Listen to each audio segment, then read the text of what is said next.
Students, पिछले lecture में हम लोग रेक्टिफायर एंड फिल्टर को देखा था। तो हम लोगों ने क्या पढ़ना शुरू किए, रेक्टिफायर को स्टार्ट किए। रेक्टिफायर में हम लोग क्या क्या देख चुके हैं, इसके क्लासिफिकेशन को देखे हैं। इसके क्लासिफिकेशन में हम लोगों ने क्या किया, 2 कैटेगरी में बांटा, half wave rectifier and full wave rectifier. और further full wave rectifier is classified into 2 categories, centre tapped full wave rectifier and bridge type full wave rectifier. इसमें से हम लोग हाफ वेव रेक्टिफायर को पढ़ चुके हैं, इसके इनपुट आउटपुट वेवफॉर्म को देख चुके हैं, इसके एवरेज वैल्यू को कैलकुलेट कर चुके हैं, आरएमएस वैल्यू को कैलकुलेट कर चुके हैं, और सेंटर टैप रेक्टिफायर को देख चुके हैं, इसके इनपुट आउटपुट वेवफॉर्म को, सर्किट डायग्राम को देख चुके हैं, इसके एवरेज वैल्यू और आरएमएस वैल्यू को कैलकुलेट कर चुके हैं। अब हम देखते हैं bridge type full wave rectifier. तो हमको हाफ वेव रेक्टिफायर में एक डायोड की ज़रूरत पड़ती थी और सेंटर टैप्ड में 2 डायोड की ज़रूरत पड़ती थी। अब हम ब्रिज टाइप रेक्टिफायर में क्या करेंगे, 4 डायोड का यूज करेंगे और 4 डायोड को इस पैटर्न में कनेक्ट करेंगे कि वे ब्रिज का फॉर्म ले, ब्रिज का फॉर्म ले। तो चलिए स्टार्ट करते हैं। Bridge type FWR। तो in bridge type full wave rectifier we use 4 diode which are connected in form of bridge. This is my primary winding of the transformer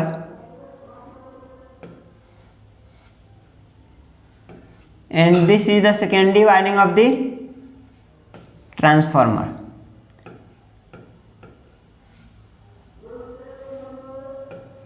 Here the transformer is a step down transformer. The AC input supply which is rectified is given to the primary winding of the transformer. So your input is the AC supply.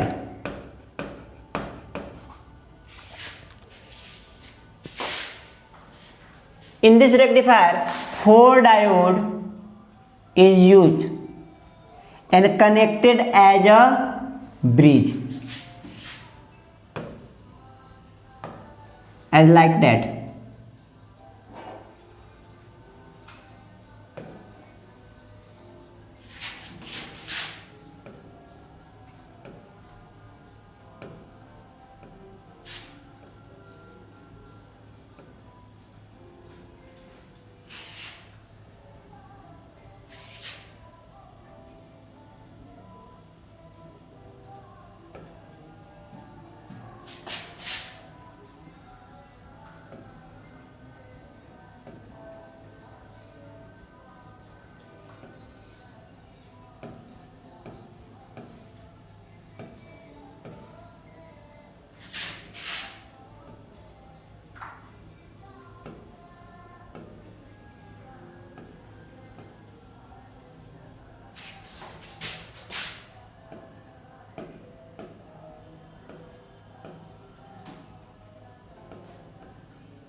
तो हमने क्या किया, यहाँ पे 4 diode को इस तरह bridge के फॉर्म में कनेक्ट कर दीजिए। This is D1, D2, D3 and D4 and the 2 diagonally end of the bridge is connected to the secondary winding of the transformer A and B, and 2 other diagonally end is connected through a load resistor by which output is obtained. तो यहाँ पे हमने क्या किया, जो bridge है इसके दो डायगोनली अपोजिट इंड को क्या किए, ट्रांसफार्मर के सेकेंडरी वाइंडिंग से कनेक्ट कर दिए, जहाँ पे input AC supply step down होकर प्रेजेंट होगा, और जो अनदर इंड है डायोड का डायगोनली इंड, उसको हम क्या किए, एक लोड रजिस्टर से कनेक्ट कर दिए, और इसके क्रॉस हम क्या करें, आउटपुट को ले रहे हैं, जहाँ पे हमारा डीसी आउटपुट यहाँ पे प्रेजेंट हो रहा है, यहाँ पे डीसी आउटपुट हमको मिलेगा।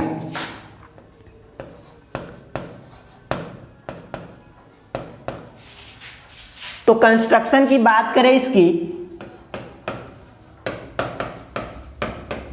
कंस्ट्रक्शन की बात करें इसकी, तो it consist of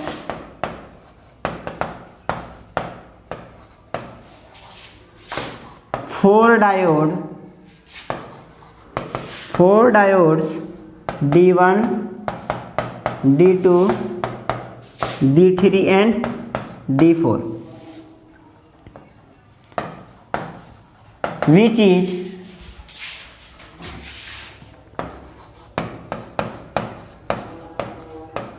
connected in form of a bridge.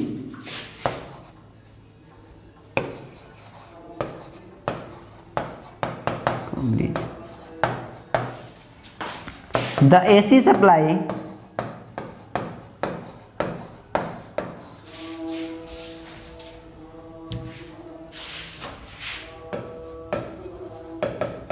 which is to be rectified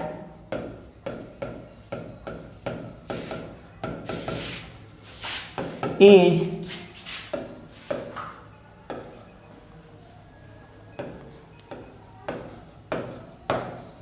supplied to the primary winding of the transformer, primary winding of the transformer.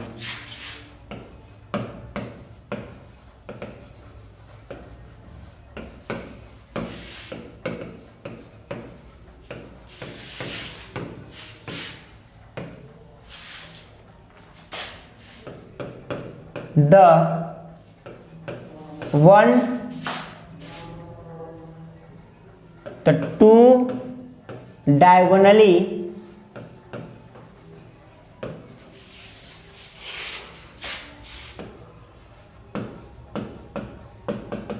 opposite end of the bridge is connected to the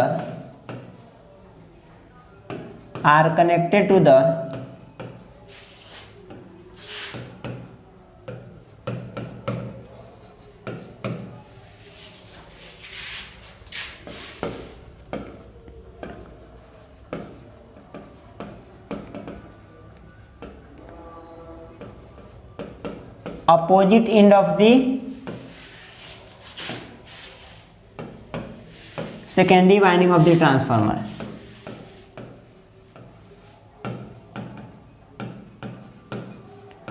Secondary winding of the transformer.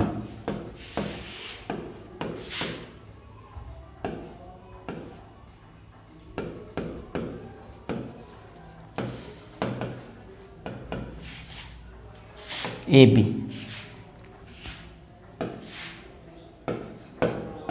A load resistor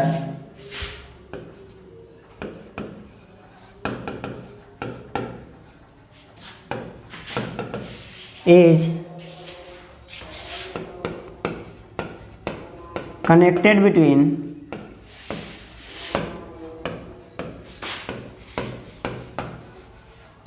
another diagonally ends of the bridge,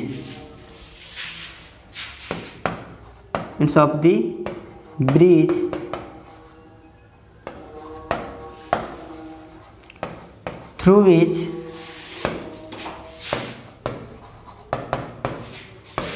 DC output is obtained.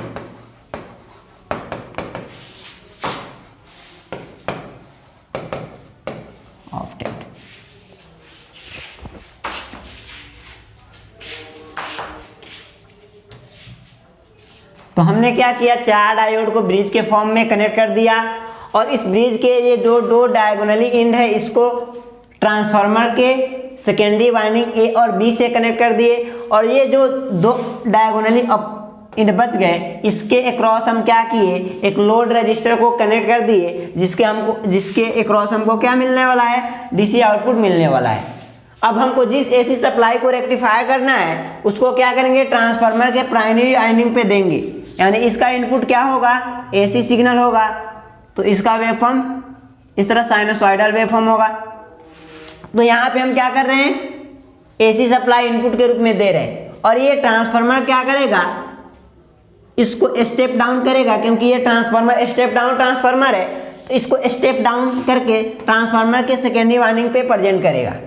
तो हमको क्या पता है कि AC supply में प्रत्येक half cycle के बाद ये जो टर्मिनल है इसका पोलैरिटी चेंज होता है, इसका पोलैरिटी चेंज होता है।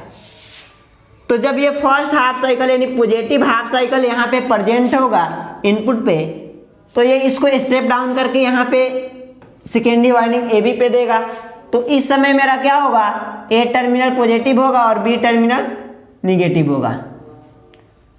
तो यहाँ से पॉजिटिव सप्लाई यहाँ पे आएगा और यहाँ पे इस इंड पे निगेटिव सप्लाई आएगा। तब हमको देखना है कौन सा डायोड फॉरवर्ड बायस में हो रहा है, कौन सा डायोड रिवर्स बायस में हो रहा है। तो हम यहाँ पे देख रहे हैं D1 डायोड का एनोड टर्मिनल पॉजिटिव से और कैथोड टर्मिनल यहाँ पे निगेटिव से कनेक्ट है, यानी D1 डायोड मेरा क्या हो रहा है, फॉरवर्ड बायस में है। वहीं D2 की बात करें तो D2 का क्या है, एनोड टर्मिनल निगेटिव से कनेक्ट है, इसलिए D2 मेरा रिवर्स बायस में होगा। और D3 की बात करें तो यहाँ पे कैथोड निगेटिव से और एनोड पॉजिटिव से कनेक्टेड है, इसलिए D3 मेरा क्या होगा, फॉरवर्ड बायस में होगा। और D4 की बात करें तो ये यहाँ पे एनोड टर्मिनल क्या है, निगेटिव टर्मिनल से कनेक्ट है और कैथोड पॉजिटिव से कनेक्ट है, तो ये क्या है, D4 रिवर्स बायस में होगा, रिवर्स बायस में होगा। तो यहाँ पे 2 डायोड D1 और D3 फॉरवर्ड बायस में है, तो ये दोनों जो फॉरवर्ड बायस में होंगे तो शॉर्ट सर्किट की तरह बिहेव करेंगे और इसके कंडक्शन की वजह से हमको क्या मिलेगा, यहाँ पे आउटपुट वोल्टेज मिलेगा, output voltage DC output voltage मिलेगा। और वहीं D2 और D4 क्या होंगे, ओपन सर्किट की तरह बिहेव करेंगे और ये कंडक्ट नहीं करेंगे और इसके थ्रू हमको क्या मिलेगा, इसके वजह से हमको आउटपुट वोल्टेज नहीं मिलेगा। तो यहाँ पे करेंट ऐसे फ्लो करेगा, यहाँ से आते हुए D1 के जाते हुए यहाँ पे लोड के थ्रू जाते हुए, यहाँ पे मार्कर चेंज कर लेते हैं,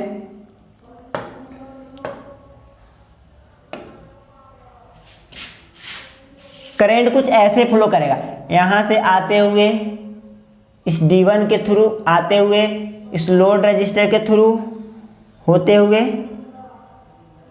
फिर यहाँ से इस D3 के थ्रू होते हुए और यहाँ पे सेकेंडरी वाइंडिंग पे चला आएगा, इस तरह होते हुए लोड के थ्रू होते हुए यहाँ पे जाएगा और इस D3 के थ्रू होते हुए इस सेकेंडरी वाइंडिंग पे आके अपना सर्किट कंप्लीट करेगा। इस तरह करंट फ्लो हो रहा है, यानी D1 और D3 के होते हुए इस तरह हमको करंट फ्लो हो रहा है और आउटपुट यहाँ पे लोड के क्रॉस हमको क्या मिल रहा है, आउटपुट वोल्टेज मिल रहा है। जो इनपुट सप्लाई कर रहे हैं उसको डीसी में कन्वर्ट करके आउटपुट वोल्टेज हमको क्या मिल रहा है, यहाँ पे मिल रहा है।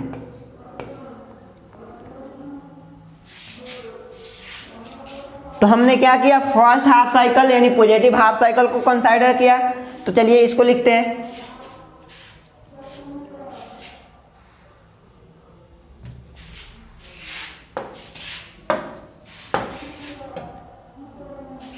तो वर्किंग में लिखते हैं when input AC supply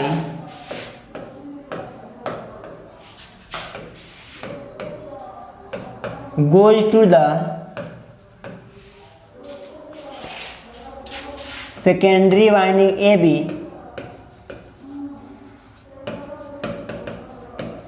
secondary winding A B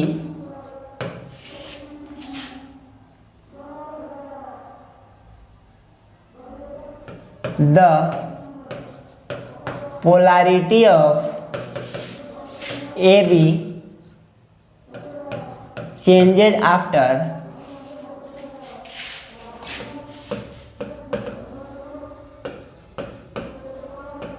every half cycle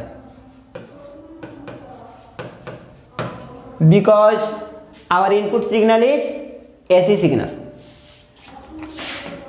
Then during positive half cycle of the AC supply, during positive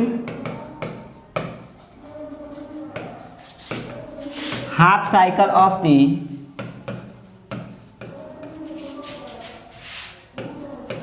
AC input supply,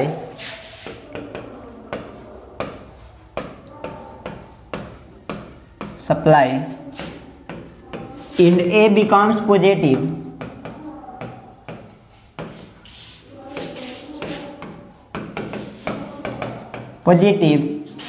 with respect to B.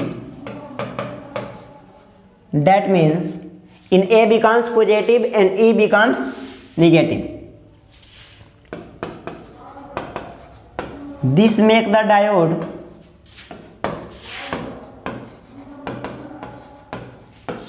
D1 and D3 forward bias and D2 and D4 reverse bias.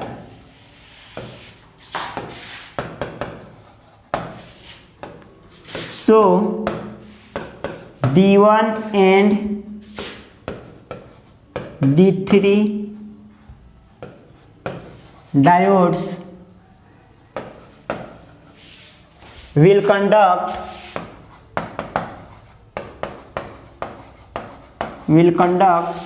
and DC output voltage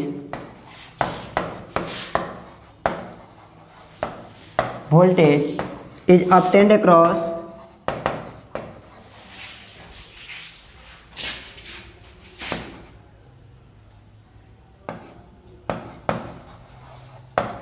load register RL।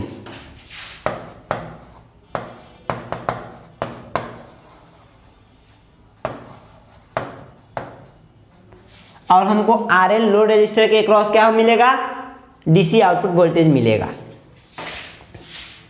यानी क्या हो रहा है, positive half cycle के में इन A positive हो रहा है और B निगेटिव हो रहा है, और D1 और D3 डायोड मेरा क्या हो जा रहा है, फॉरवर्ड बायस में हो रहा है, और D2 और D4 रिवर्स बायस में हो रहा है। तो जो फॉरवर्ड बायस में डायोड है वो डायोड क्या करेगा, कंडक्ट करेगा। सो D1 and D3 conduct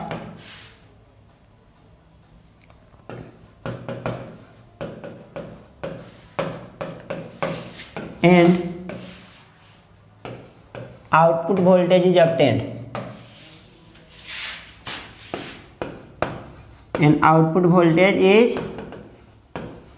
obtained, तो यहाँ पे जो आउटपुट वोल्टेज मिल रहा है D1 और D3 के कंडक्शन की वजह से मिल रहा है। अब चलिए हम निगेटिव हाफ साइकिल को कंसीडर करते हैं।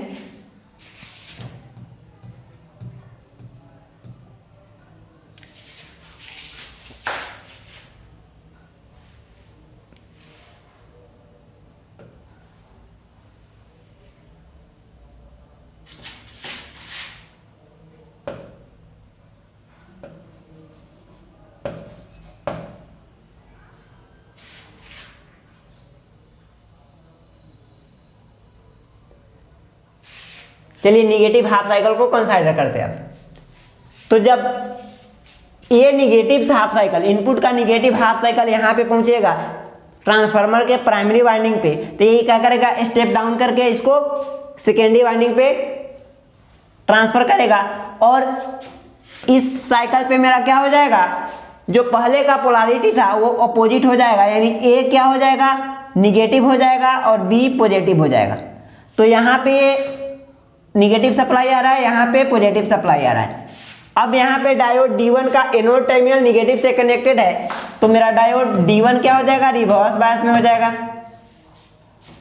और डायोड D2 का एनोड टर्मिनल पॉजिटिव से कनेक्ट है और यहाँ निगेटिव से कनेक्टेड है, इसलिए मेरा डायोड D2 क्या हो जाएगा, फॉरवर्ड बायस में होगा। D3 को देखें तो D3 का कैथोड टर्मिनल पॉजिटिव से कनेक्टेड है, तो ये क्या हो जाएगा, रिवर्स बायस में हो जाएगा। और D4 का एनोड टर्मिनल यहाँ पे पॉजिटिव से, कैथोड निगेटिव से कनेक्टेड है, तो ये क्या हो जाएगा,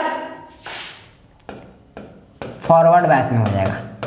तो यानी यहाँ पे निगेटिव हाफ साइकिल के लिए मेरा डायोड D2 और D4 क्या हो रहा है, फॉरवर्ड बायस में कनेक्टेड है।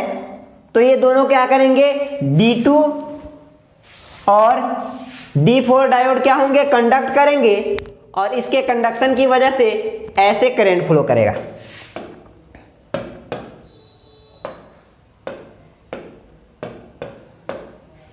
यहां से होते हुए D4 को जाएगा, D4 से जाते हुए इस लोड रजिस्टर के थ्रू आएगा, यहां से होते हुए ऐसे D4 के होते हुए ऐसे ट्रांसफार्मर के सेकेंडरी वाइंडिंग पे जाएगा।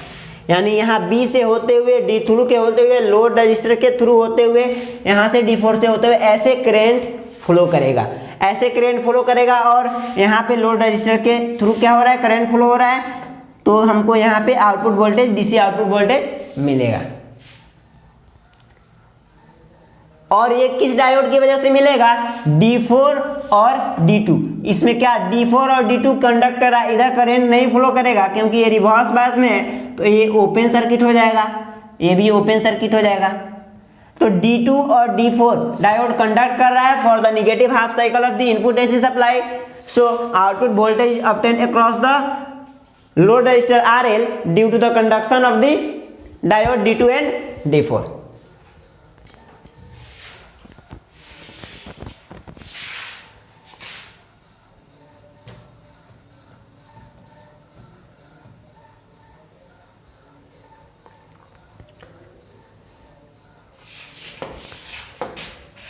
चलिए नोट डाउन करते हैं। Then during negative half cycle of the input AC supply,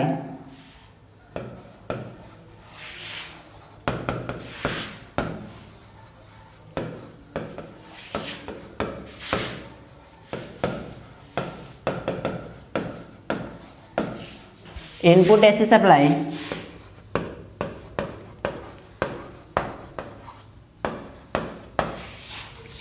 in A becomes negative with respect to B. That means B becomes positive and A becomes negative. This make the diode D2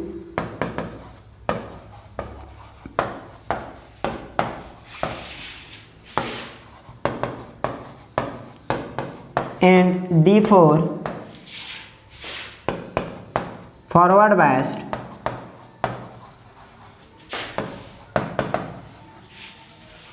and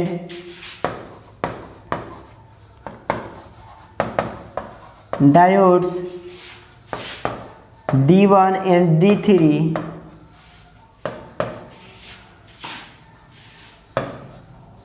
reverse biased.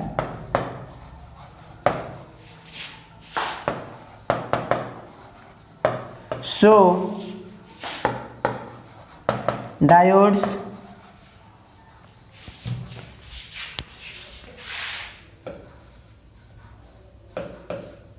D2 and D4 will conduct and output voltage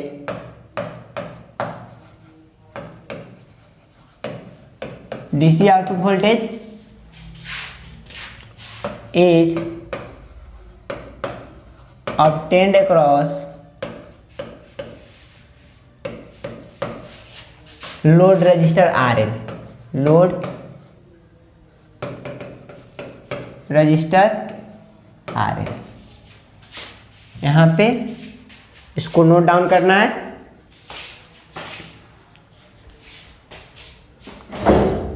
इसके बाद आगे यहाँ से note down करना है। तो यहाँ पे क्या हो रहा है, निगेटिव हाफ साइकिल के लिए ए मेरा क्या हो रहा है, निगेटिव हो रहा है, बी क्या हो रहा है, पॉजिटिव हो रहा है।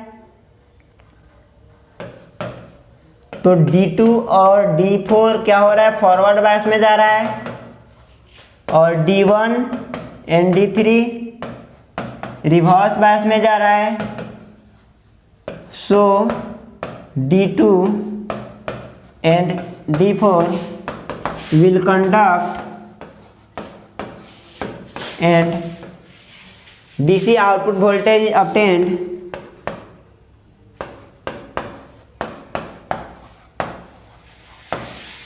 is obtained across load resistor RL।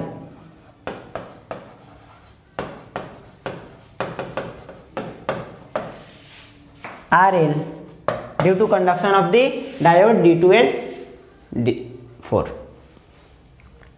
तो ये कुछ ऐसा वर्किंग हो रहा है। चलिए इसके वेव फॉर्म को देखते हैं।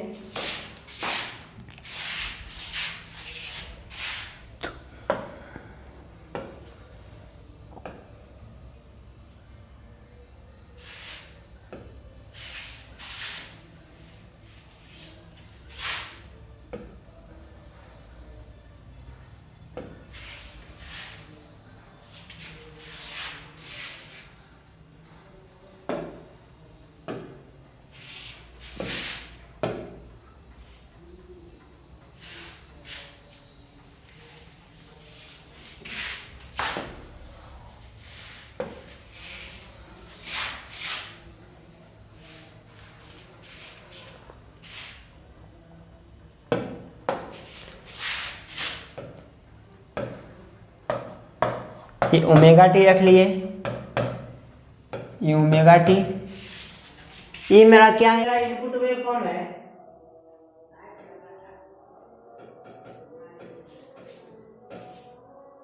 ये आउटपुट वोल्टेज का वेव फॉर्म, ये आउटपुट करंट का वेव फॉर्म।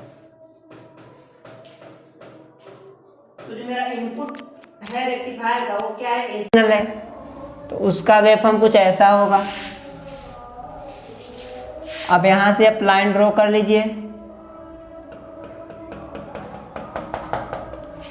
यहां से लाइन ड्रॉ कर लीजिए,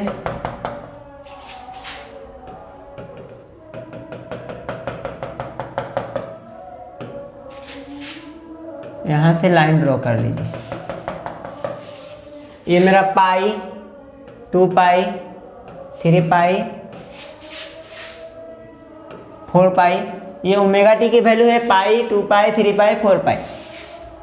ये सभी डिस्टेंस इक्वल होंगे। यहाँ पे कुछ छोटा बड़ा दिख रहा है लेकिन आपको इक्वल बनाने हैं। तो यहाँ पे क्या होगा, पॉजिटिव हाफ साइकिल है, पॉजिटिव हाफ साइकिल में मेरा क्या हो रहा है, डायोड D1 और D3 कंडक्ट कर रहा है। तो D1 और D3 के कंडक्शन की वजह से हमको आउटपुट वोल्टेज मिलेगा।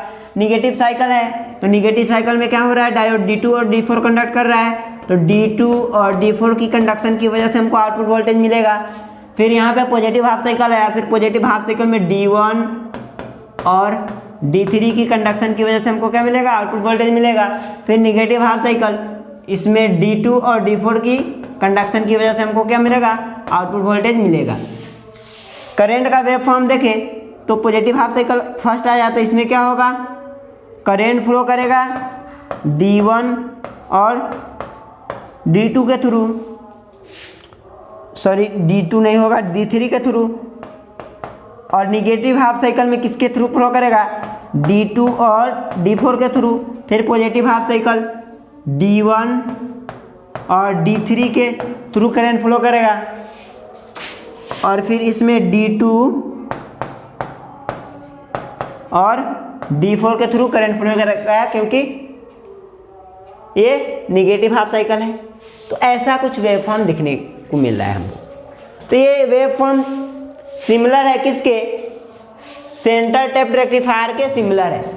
जैसा वेवफॉर्म आ रहा था सेंटर टेप्ड ब्रिज रेक्टिफायर का, वैसा ही वेवफॉर्म आ रहा है मेरा ब्रिज टाइप रेक्टिफायर का। तो ये जो ब्रिज टाइप रेक्टिफायर है सबसे मोस्ट